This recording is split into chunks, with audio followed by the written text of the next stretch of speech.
चाहेंगे? देखिए, ये तो लोगों के मन में आशंका होना स्वाभाविक है। जब भी कोई इतनी बड़ी रिक्ति का जब मामला आता है और इस पर नियोजन की बात होती है, तो सफल अभ्यर्थियों को भी कुछ कुछ शंकाएं होंगी और कुछ असफल को भी होगा। लेकिन अभी जो मुख्य रूप से जो आशंकाएं हैं, जो मैं भी देख रहा हूँ बाहर मीडिया में भी आ रहे हैं, वो ये है कि कई इसमें फर्जी अभ्यर्थी जो हैं, तथाकथित फर्जी, क्योंकि अभी तो हम लोगों ने उसकी चेकिंग अभी जारी ही है, जो तथाकथित फर्जी अभ्यर्थी शामिल हो गए हैं उनको हटाया जाए। तो वही तो हम लोग कर रहे हैं। हम लोगों ने जो भी परीक्षा फल दिया वो सशर्त है और हमारा औपबंधिक है, सशर्त है, कंडीशनल है। और डॉक्यूमेंट वेरिफिकेशन का जो हमारी जो प्रक्रिया है वो इसीलिए है कि ताकि जो भी अभ्यर्थी अपना जो दावा किए हैं वो कितना सही है, कितना नहीं सही है, उसकी सत्यता की जांच करेंगे और जो उसमें असफल होंगे वो हट जाएंगे। स्वाभाविक है और यही प्रक्रिया जारी है। और इसको जब लेकर के फिर लोगों की ये मांग करना, मैं समझता हूँ कि वो समय की बर्बादी है, क्योंकि जब वही काम हम लोग कर ही रहे हैं। हम लोग अब जो भी फर्जी हैं, चाहे किसी भी तरीके, अगर कोई व्यक्ति अपने आवेदन में कोई दावा करता है, चाहे वो अपने आरक्षण कोटि को लेकर के, अपने आयु को लेकर किसी भी तरह का दावा करता है, अगर वो हमारे सिस्टम के हिसाब से हमको जब उसको चेक करना है, वो चेकिंग का काम हम डॉक्यूमेंट वेरिफिकेशन के समय ही करते हैं। हम लोग उसको सही मान करके मेरिट लिस्ट बनाए और उस मेरिट लिस्ट के हिसाब से हम लोगों ने डॉक्यूमेंट वेरिफिकेशन के लिए लिस्ट भेज दिया और ये सशर्त रिजल्ट है। अगर डॉक्यूमेंट वेरिफिकेशन में सफल होंगे वो चयनित हो जाएंगे, वो योगदान दे सकेंगे। नहीं सफल होंगे तो हट जाएंगे। और उनके ऊपर तो हम लोगों ने ये भी कर रखा है कि अगर कोई कदाचार का जिस श्रेणी में जो आएगा तो उस पर कदाचार के रूप में भी कार्रवाई होगी उसको। सर, एक सवाल ये है कि जो 2 नवंबर को नियुक्ति पत्र दिया जाना है, ट्रेनिंग भी है, सर आखिरी तारीख आपने डॉक्यूमेंट वेरिफिकेशन की क्या रखी है? देखिए, आप अवगत होंगे कि डॉक्यूमेंट वेरिफिकेशन का जो 9, 10th और 11, 12 का आयोग ने कराया था, उसके बाद कई अभ्यर्थियों ने यह शिकायत की थी कि उनका पार्शियली वेरीफाइड हुआ है। स्वाभाविक है कि ऐसे पार्शियली वेरीफाइड को भी हमें बेनिफिट ऑफ डाउट देने की आवश्यकता थी। उसके अलावा बड़े पैमाने पर अभ्यर्थी अनुपस्थित रहे थे और उसका हम लोगों ने यहाँ पर उनके आवेदन को पोर्टल से जांच किया और उसमें जहाँ जहाँ हमें डाउट रहा वहाँ वहाँ हम लोगों ने डाउटफुल मानते हुए उनको बेनिफिट ऑफ डाउट दिया। और जो क्लियर कट मामले थे, जो छांटने वाले थे, लगभग 10,000 के आसपास हम लोगों ने छांट भी दिया। सर, ये 10,000 जो अभ्यर्थी है, मतलब कि फर्जी दस्तावेज के साथ जिनको आपने हटाया है, जिनका देखते के साथ ही, पोर्टल पर देखते के साथ ही जिनका गलत था, उनको हम लोगों ने पहले अपने ही स्तर पर छांट दिया। लेकिन आप जानते हैं कि 9, 10 और 11, 12 का जो डॉक्यूमेंट वेरिफिकेशन हुआ तो वो पूर्ण रूप से एक्यूरेट नहीं था, क्योंकि उसमें कई लोग संदिग्ध हो गए थे। कई लोगों का पार्शियली वेरीफाइड हुआ तो उन्होंने शिकायत किया था कि भाई मेरा तो सही होने के बावजूद पार्शियली वेरीफाइड हो गया। और इन सब कठिनाइयों को देखते हुए हम लोगों ने यह भी तय किया कि प्राथमिक का डीवी हम यहाँ पर नहीं करेंगे और इसीलिए शिक्षा विभाग के साथ तालमेल बैठाते हुए हम लोगों ने कहा कि ये डीवी का प्रोसेस जो है वो शिक्षा विभाग जब योगदान देने के समय आएगा उसी समय किया जाएगा, उस समय छट जाएंगे। अभी आपने देखा होगा कि मुझे जो सूचना है उसमें लगभग 5 से 10,000 के बीच में लोग अभ्यर्थी ऐसे हैं जो कि डॉक्यूमेंट वेरिफिकेशन में छट रहे हैं। स्वाभाविक है, छटना ही था उनको, अगर वो गलत हैं तो छटना ही है। लेकिन कई ऐसे मामले भी होते हैं जिसमें हमें डीवी के दौरान, मतलब जो शिक्षा विभाग को भी डीवी के दौरान उनको संदेह का लाभ देने की मजबूरी है। जैसे एक दृष्टांत मैं बता सकता हूँ, अभी मीडिया पर ही आ रहा था कि वो बीएड है और उसका इसमें हो गया, प्राइमरी में हो गया। अब अगर उसने अपने दावा में अगर उसने डिप्लोमा भी लिखा होगा, वैसे हमें यह नहीं भूलना चाहिए कि कई 10,000 से करीब ऐसे अभ्यर्थी थे जो बीएड भी थे और डिप्लोमा भी थे। अगर उसने अपने दावा में अगर कहा है कि भाई हम तो डिप्लोमा हैं, तो हम तो उसको डिप्लोमा ही मान करके देंगे। डॉक्यूमेंट वेरिफिकेशन में अगर डिप्लोमा का सर्टिफिकेट नहीं देता है तो छट जाएगा।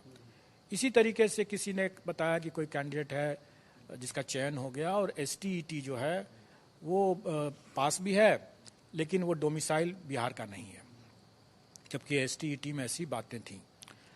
तब तो ये पहले तो देखना होगा कि STET में उसको कैसे वो प्रमाण पत्र मिल गया। अगर 2019 में मिला तो इसके बारे में तो आवश्यक अनुसंधान जो होगा तब पता चलेगा। अभी हमें क्या करना है, मतलब अभी डॉक्यूमेंट वेरिफिकेशन के स्तर पर यह एक प्राइमा फेसी देखा जाता है कि उसके पास में STET का एक वैलिड डॉक्यूमेंट है, और ये देखा जाएगा कि STET का ये वैलिड डॉक्यूमेंट क्या उसने जालसाजी करके प्राप्त किया या उसका सही तरीके से प्राप्त किया, ये आगे अनुसंधान का विषय है।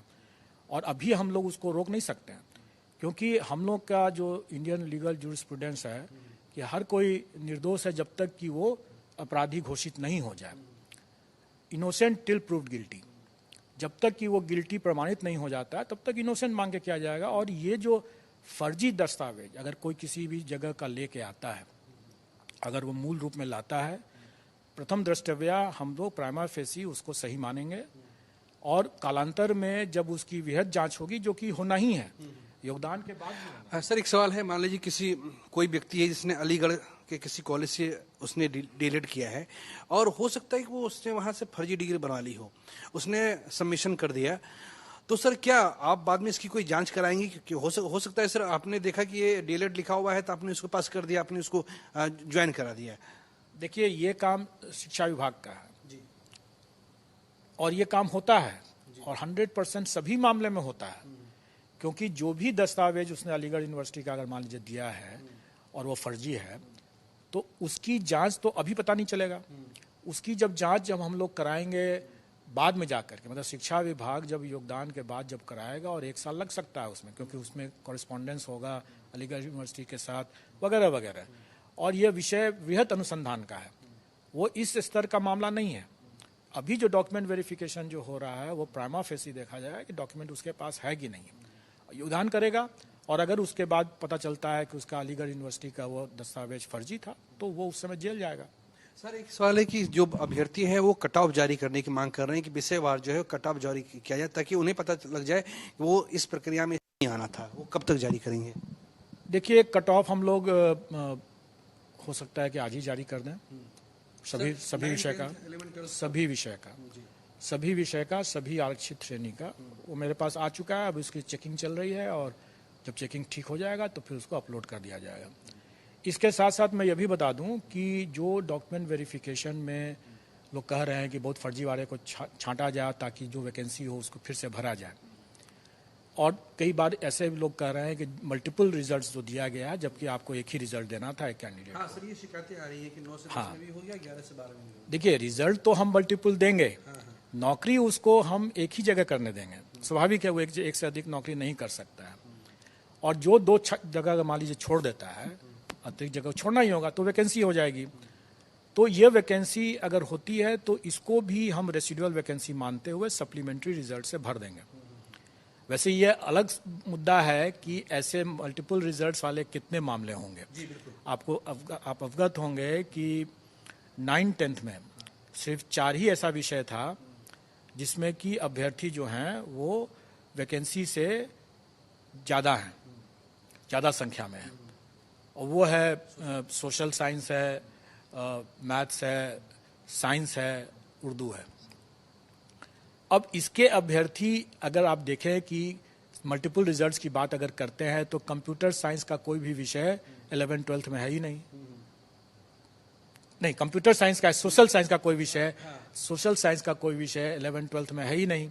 साइंस करके अलग से कोई विषय 11th-12th में है ही नहीं। तो इसके अभ्यर्थी बहुत कम चांसेस है कि ऐसे अभ्यर्थी जो होंगे जो ऊपर में, मतलब 11th-12th में इसी विषय से जा ही नहीं सकते हैं, किसी दूसरे विषय से वो जरूर जा सकते हैं। मान लीजिए कि अगर साइंस से 9-10th में किया, फिजिक्स से वहाँ पर 11th-12th में किया, ऐसा संभव है, लेकिन ऐसी संख्या बहुत सीमित होगी। और जिन मामलों में वैकेंसी से अभ्यर्थी काफ़ी कम संख्या है, उसमें तो कोई प्रभाव ही नहीं पड़ता है मल्टीपल रिजल्ट का, क्योंकि उसमें तो कोई कैंडिडेट अतिरिक्त बचे ही नहीं है जो अपने मेरिट सब के लिए आ सकें। तो मेरा फिर भी इसमें कहना है कि मान लें अगर 150 जो भी कैंडिडेट्स ऐसे होंगे जो मल्टीपल रिजल्ट से प्रभावित कर रहे होंगे, तो जो मल्टीपल रिजल्ट्स के बाद उनको जब किसी एक जगह के लिए जब वो ज्वाइन करता है, कई बार ये भी लोग सोच सकते हैं कि भाई हमें तो 9-10th में पटना मिल रहा है, 11th-12th में हमें चंपारण, पूर्वी चंपारण या कोई भी जिला मिल रहा है जो मेरे शहर के लिए अच्छा नहीं है, मैं वहाँ नहीं जाना चाहता हूँ, तो मैं 11-12 छोड़ करके 9-10 में रहना चाहूँगा, तो उसकी मर्जी होगी। जो भी इस तरह से मल्टीपल रिजल्ट्स के बाद योगदान जहाँ एक जगह करता है, तो जो वैकेंसी उत्पन्न होती है उस वैकेंसीज को या डॉक्यूमेंट वेरिफिकेशन में जो लोग डिस्क्वालीफाई होते हैं उस वैकेंसी को, सब वैकेंसी को हम सप्लीमेंट्री रिजल्ट से पूरा करेंगे।